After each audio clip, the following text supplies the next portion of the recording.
There are cases where the killer is caught within hours. There are cases built on a single witness, a single moment, a single word. And then there are cases where every one of those things turns out to be wrong, and only one person, standing completely alone, refuses to accept it. This is one of those stories. In June of 1998, in the city of Barberton, Ohio, a 6-year-old girl named Brooke Sutton spent the day with her grandmother, Judy Johnson, a 58-year-old woman who lived alone in a modest apartment. The weather was warm. The afternoon was soft. Brooke played until exhaustion found her, and then she fell asleep in the bedroom, the only bedroom in the apartment, while her grandmother stretched out on the living room couch. What happened in the early hours before dawn was not something a child that age should ever have to witness. A figure entered the home. Judy heard it and moved to stop whatever was coming. She couldn't. She was struck, beaten, overpowered, and left on the floor, unconscious and bleeding. In the bedroom, Brooke had jolted awake at the sound. She stepped out to find her grandmother collapsed and the attacker standing over her. He saw the child. He followed her back into the bedroom. He struck her too, hard enough that she lost consciousness, and in that moment assumed he had killed her. He had not.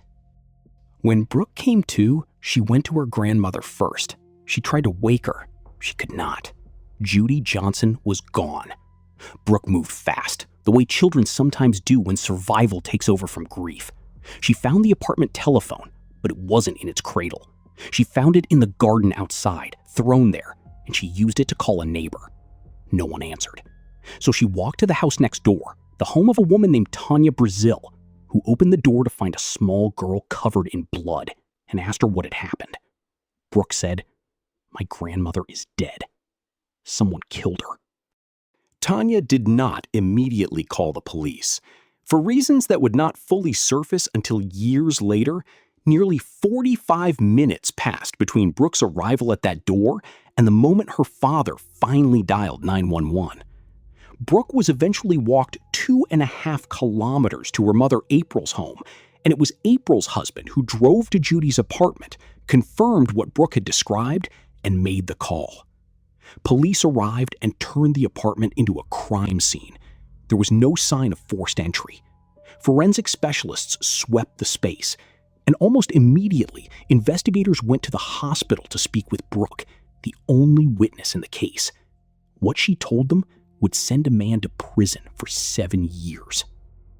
The man she identified was Clarence Elkins, her aunt's husband, a man who had been married to Judy's daughter Melinda for 17 years, a man who had 2 sons and a quiet life and no history of violence. The motive, investigators decided, was the long-running tension between Clarence and his mother-in-law, who had never hidden her wish that her daughter would leave him. They built a scenario.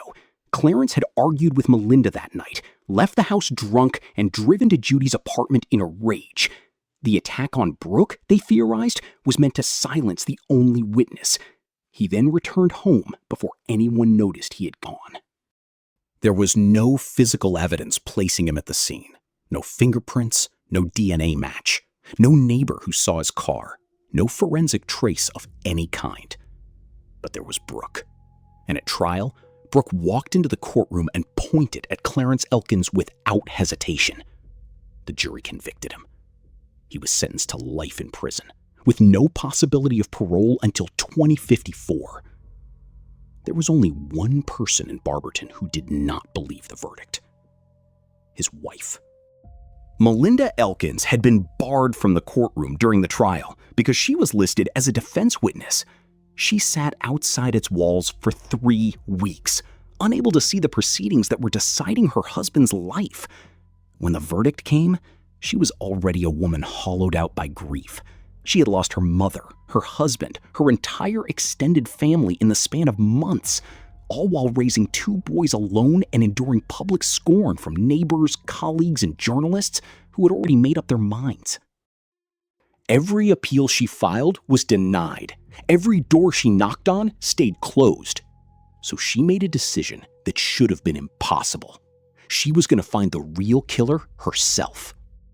Melinda had been watching true crime programs for months, the kind that explain how forensic investigations actually work, how DNA evidence is collected and analyzed and matched. She understood that biological trace evidence had been found at the crime scene, hair, DNA from the assault itself, and she understood that none of it had ever been compared against any suspect other than Clarence. She reached out to a nonprofit called the Ohio Innocence Project, and through them, connected with a man named Martin Yant, a former investigative journalist turned private detective, internationally recognized for working cases where police had made catastrophic errors. Yant read the file and identified the problem immediately. The police had never seriously entertained the possibility that Brooke was wrong. From the moment she said Clarence's name, the investigation stopped looking outward and started building a case inward. That is not how an honest investigation works. Together, Melinda and Yant used Ohio's public records laws to obtain the original police reports. What they found inside stopped them cold. There had been a bloody fingerprint on the door of the apartment, almost certainly left by the attacker fleeing the scene. It had been destroyed during the collection attempt. The reports offered no explanation for how that happened. Yant formed the view that the destruction was not accidental. Then they went to the scene itself. In the garden where Brooke had found the telephone, they discovered a large metal tool, a possible murder weapon, that had never been logged into evidence. Elsewhere on the property, they found the skeleton of Judy's cat, with a strand of Christmas lights twisted around its neck. The cat had been killed in a manner that suggested someone far more disturbed than a drunk man acting on a moment of rage. Both items were present during the original search. Neither appeared in any case file. But it was the interview transcripts that most altered Yant's understanding of what had really happened. In the earliest hours after the attack, Brooke had told investigators she could not clearly identify the attacker. She had said he might be Clarence. Then she said she thought it was Clarence. By the time of the trial, she was certain. That progression, from uncertainty to absolute confidence, was not the natural movement of a recovering memory.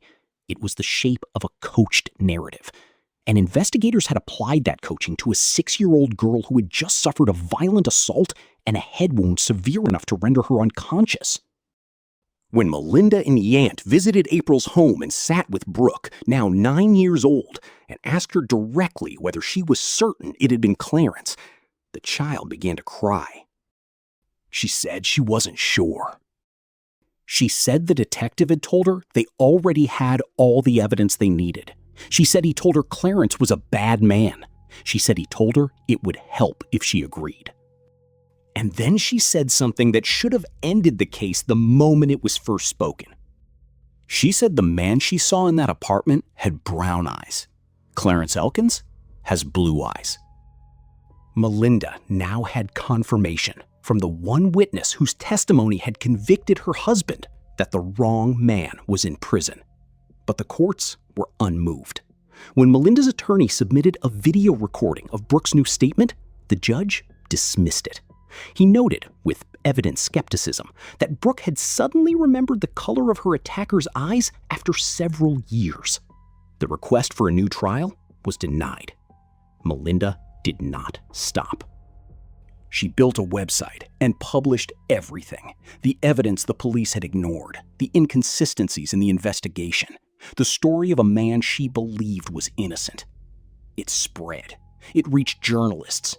Pressure began to accumulate around the case, slow and grinding at first, then with gathering weight, until the court finally agreed to release the original crime scene evidence for independent DNA testing.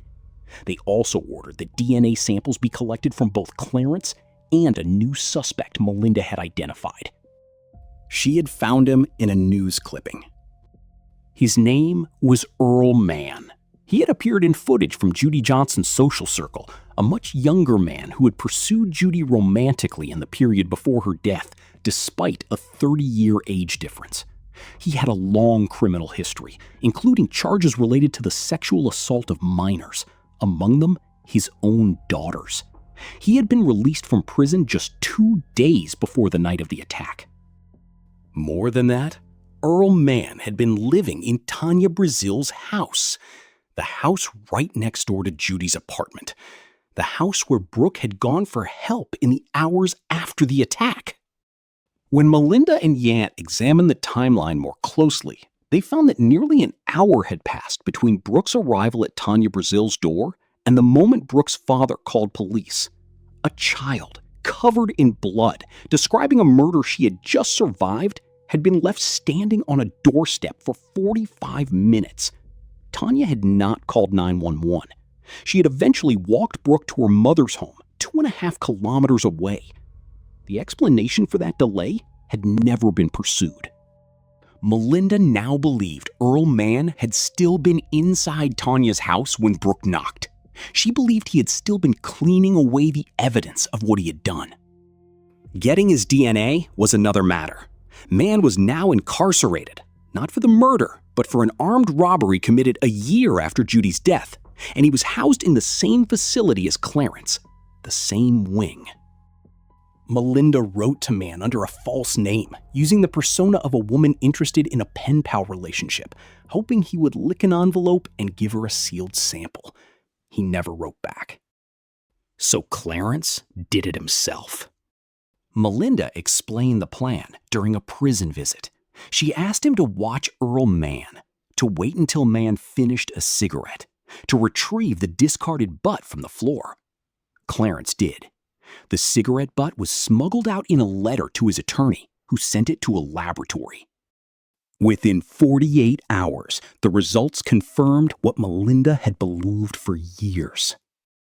Earl Mann's DNA matched the biological evidence collected from Judy Johnson's body at the crime scene. The case cracked open. A prosecutor, in an almost unheard of reversal, agreed to reopen the matter and stood in court alongside the defense. A new DNA test, conducted on a fresh sample collected from Mann under court order, confirmed the match a second time. On December 15, 2005, 7 years after his conviction, all charges against Clarence Elkins were dropped. He walked out of prison and went home. There is one more detail.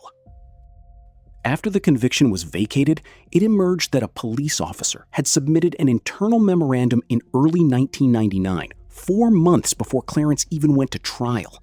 The officer had arrested Earl Mann on an unrelated theft charge.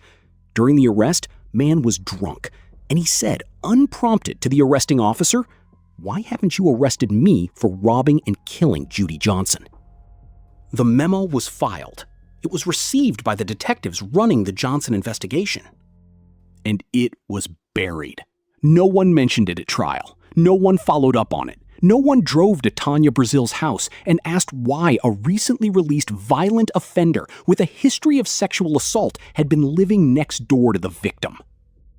If they had, Clarence Elkins would never have been arrested at all. Earl Mann was convicted in 2008 on charges of murder and assault. He was sentenced to 55 years in prison. Tanya Brazil was never charged, despite Melinda's belief, later given some credence by Tanya's own statements after the verdict, that she had known Mann was responsible that morning and had spent 45 minutes protecting him instead of a 6-year-old child covered in blood. The state of Ohio offered Clarence a settlement of $1 million. He refused it. He sued the police department directly. The case eventually settled for $5.25 million. Clarence and Melinda divorced in 2007. The years of imprisonment and the weight of everything that followed had done what violence alone could not. They had worn through something between them that could not be repaired. They remain, by all accounts, close friends. Melinda has said publicly that she does not blame Brooke and never has. Brooke has said publicly that she carries the weight of what her testimony did to 2 people's lives. The family, Brooke, her mother Melinda, has not been the same since. It likely never will be. What this case endures as is not simply a story of wrongful conviction. It is a story about a woman who refused to accept an injustice that the entire system had certified as finished. who spent 7 years collecting cigarette butts, building websites, filing motions, sitting outside courtrooms, and knocking on the door of a sister who had stopped speaking to her because she was certain, in the way that has nothing to do with evidence and everything to do with knowing a person, that the man in that cell was not who they said he was. She was right. And the man who did it had been 2 steps away the entire time. This has been the Obsidian Index.